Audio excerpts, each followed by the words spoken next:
Good morning, world.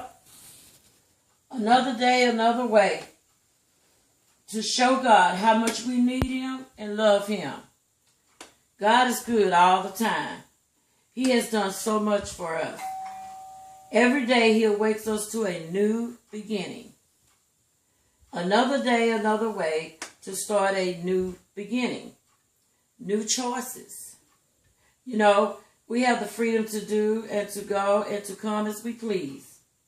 Some of our choices should be about Jesus. We need to choose Him as our Lord and Savior. If you haven't already, we need to choose Him as our Lord and Savior if you haven't already, and choose to live for Him. The word today is new beginning. Prayer.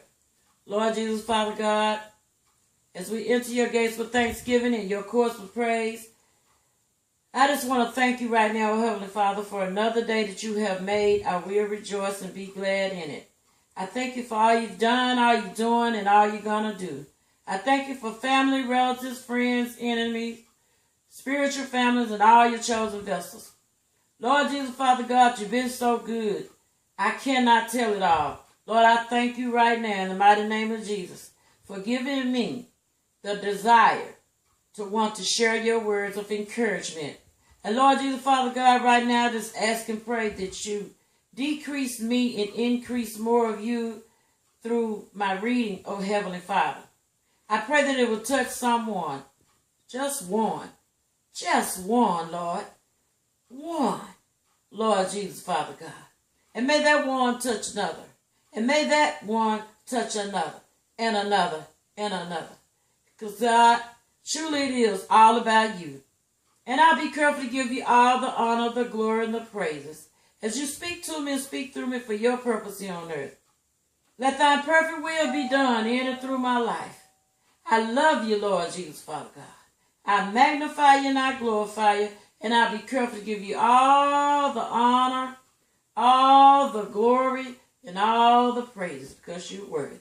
These things I ask and I pray in your Son, Jesus' name. Amen.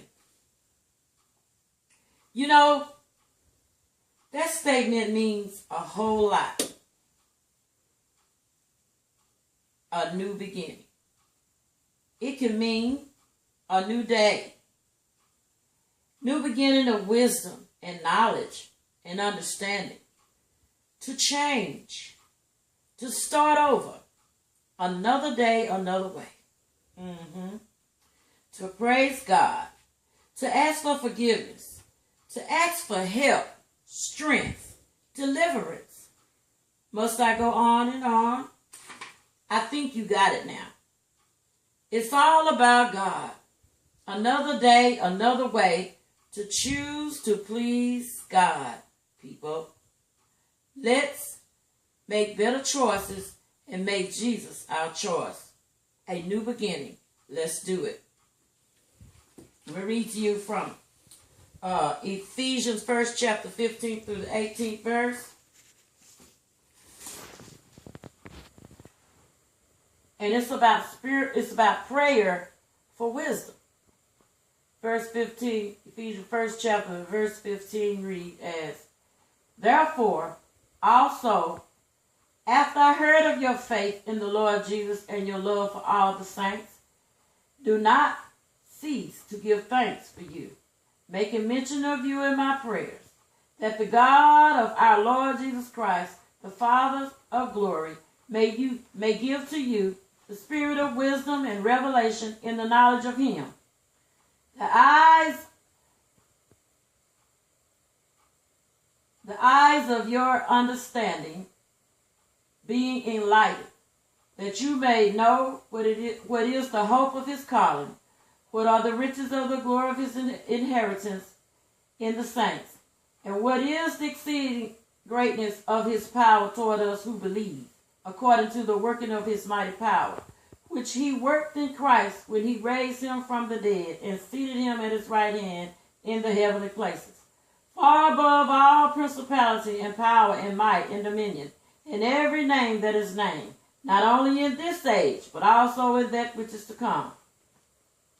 And he put all things under his feet, and gave him to be head over all things to the church, which is his body, the fullness of him who fills all in all. And by grace through faith, chapter 2, verse 1 says, and you he made alive, who were dead in trespasses and sins, in which you once walked according to the course of this world, according to the prince of the power of the air, the spirit who now works in the sons of disobedience, among whom also we all once conducted ourselves in the lust of our flesh, fulfilling the desires of the flesh and of the mind, and were nature children of wrath, just as the others. But God, who is rich in mercy, because of his great love that with which he loved us, even when we were dead in trespasses, made us alive together with Christ. By grace you have been saved, and raised us up together, and made us sit together in the heavenly places in Christ Jesus, that in the ages to come he might show the exceeding riches of his grace and his kindness toward us in Christ Jesus. For by grace you have been saved through faith, and that not of yourselves. It is the gift of God, not of works, lest anyone should boast. For we are his workmanship, created in Christ Jesus for good works, which God prepared beforehand that we should walk in them. Thank you, Lord Jesus, Father God, for the reading of your word. May it add a blessing to my life today and to those who are the sound of my voice. Ooh, thank you, Jesus. And you know I got a little song for you, don't you? Yes, I do. Well, all right. Pass me not, oh gentle Savior. Bear with me. Sing along with me if you may.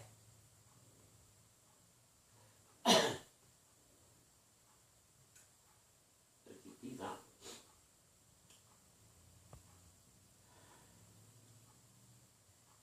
Pass me not, O gentle Savior. Hear my humble cry, while on others thou art calling. Do not pass me by. Oh, Savior, Savior,